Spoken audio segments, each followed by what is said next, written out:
ओम श्री परमात्मने नमः। श्रीमद्भगवद्गीता अथ चतुर्थोऽध्यायः। श्रीभगवानुवाच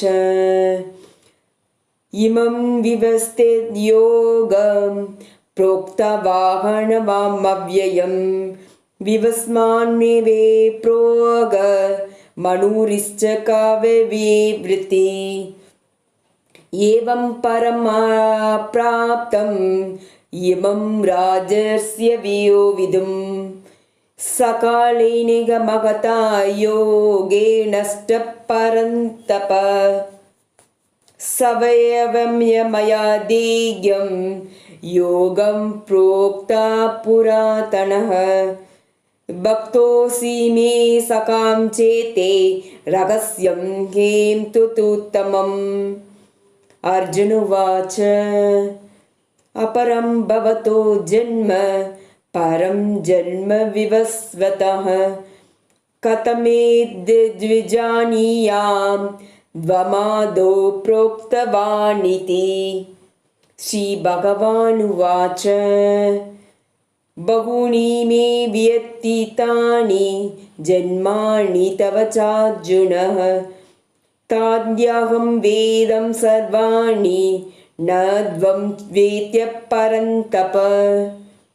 अजोऽयमभिसंज्ञात्मा भूतानामीश्वरोऽपि सन् प्रकृतिं स्वामिष्ठाय सम्भवामि मया यदा यदा हि धर्मस्य ग्लानिर्भवति भारत अभ्युत्थानं धर्मस्य तथात्मानं सृजाम्यहम्। परित्राणाय साधूनां विनाशाय च दुष्कृतां धर्मसंस्थापनार्थं युगे युगे। जन्म कर्म च मे दिव्यं एवं यो वेदि तत्त्वतः त्यक्त्वा देहं पुनर्जन्म नैति मामोति सौजन। वीतर्मामज्ञभयोक्रोधा मम्या मामुपाश्रिता बहवो ज्ञानतपसा पूता भस्मागता ये यथा मा प्रपद्यन्ते दासैव भजाम्यहं मम वर्त्मानुवर्तन्ते मनुष्या पार्थ सर्वशः काङ्क्षन्ता कर्मणां सिद्धिं यजन्ता इहं देवताः स्त्रीप्तं हि मानुषी लोके सिद्धिर्भवति कर्मजा चातुर्वर्ण्यं मया सृष्टं गुणकर्म विभाग्यशः तस्य कर्तारमपि मां विद्यकर्तारमव्ययम्।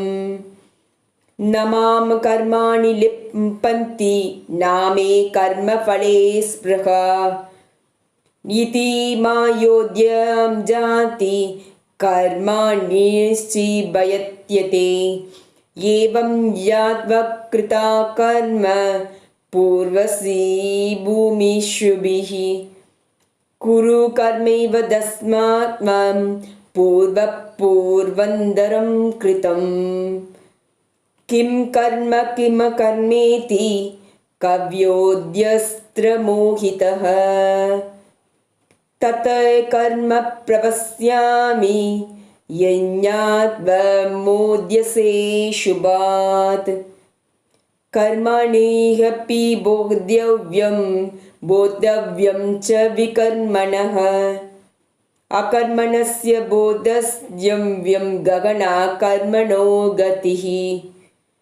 कर्मण्यस्य कर्मया पश्येत् अकर्मणे च कर्मयोग स बुद्धिमान्यमनुष्येषु च युक्तः कर्तृ कर्मकृत् यस्य सर्वसमास्यम्भा कामसङ्कल्पबर्विचिता ज्ञानाग्निदं कर्माणं तमाहु पंडितं बुधा तद्वाद्वकर्मफलासङ्गं नित्यदृप्तो निराश्रयः कर्मण्यमनिवृत्तोऽपि नैव किञ्चित् शः निराश्रयेद्युजितात्मा दृष्ट्वसर्वपरिग्रहः शारीरं केवलं कर्म कुर्वन्नपि किल्बिषम्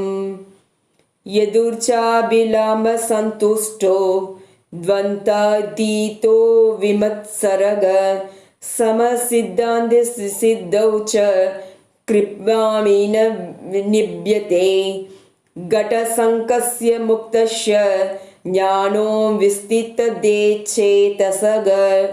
यज्ञानयश्चर कर्म समग्र प्रवजीयते ब्रह्माणीं ब्रह्महर्विं ब्रह्माणीं ब्रह्मणाहुतं ब्रह्मविद्देव गन्तव्य ब्रह्मकर्म समाधिना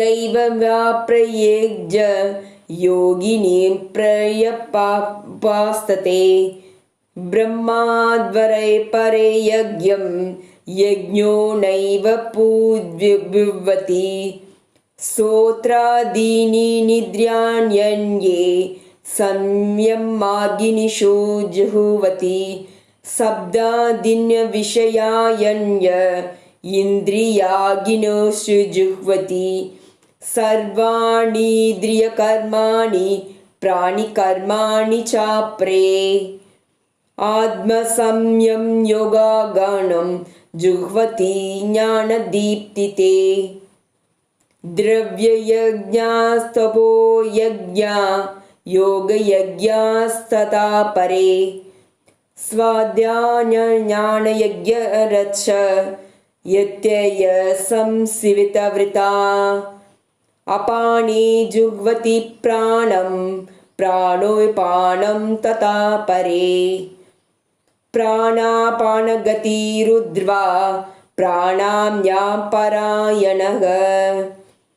अपरे निरयाहारा प्राणात् प्राणेषु जुह्वति सर्वेष्वेपि यज्ञवेतो यज्ञपतिकल्मषाः यज्ञशिष्टामृतभुजो यान्ति ब्राह्मसनातनम् न्यायं लोकस्य यज्ञस्य कुतोऽन्यस्य कुकुर्षताम् एवं बहुविधा यज्ञा विदता ब्राह्मणो मुखे कर्मज्ञानेन विद्धितान् सर्वान् एवं ज्ञात्वा विमोक्ष्यसे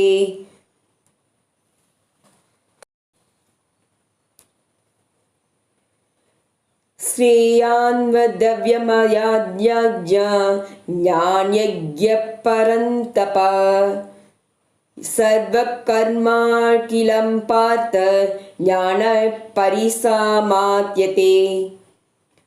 दद्वित प्रणिपातेन परिप्रश्नेषैवया उपदेशन्ति ते ज्ञानं ज्ञानिदस्मद्दर्शिनः यज्ञात्वा न पुनर्मोघम् एवं ययसि पाण्डव येन भूतानशेषेण द्रक्ष्यात्मान्ययो मयि अपि चेदसि पापेभ्यः सर्वेभ्यः पापकृतमः सर्वज्ञानोपप्लवमेव वृजनं सन्तिरिष्यसि यतैदासीं समिद्रोग्यं हस्मसात् कुरुते जुर्जन ज्ञानाग्नि सर्वकर्माणि भस्मसात्कुरुते तथा न हि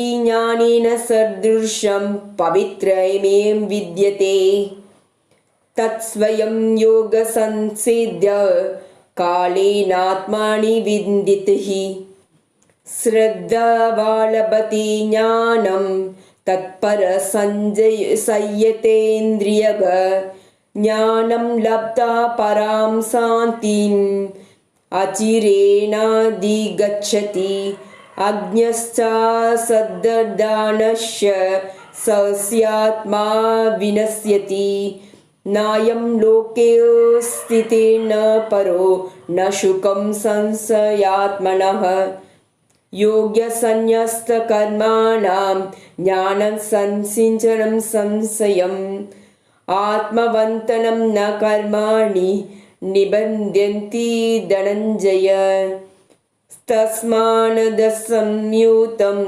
हृदं संज्ञानसिनातनम् चित्वै संजयं योगम् आदिविष्टोद्दिष्ट भारत। ओम तत्सत्। श्रीमद्भगवद्गीतासु उपनिषत्सु ब्रह्मविद्यायां योगशास्त्रे श्रीकृष्णार्जुनसंवादे ज्ञानकर्मसंन्यासयोगनाम चतुर्थोऽध्यायः। ओम श्री कृष्णार्पणमस्तु।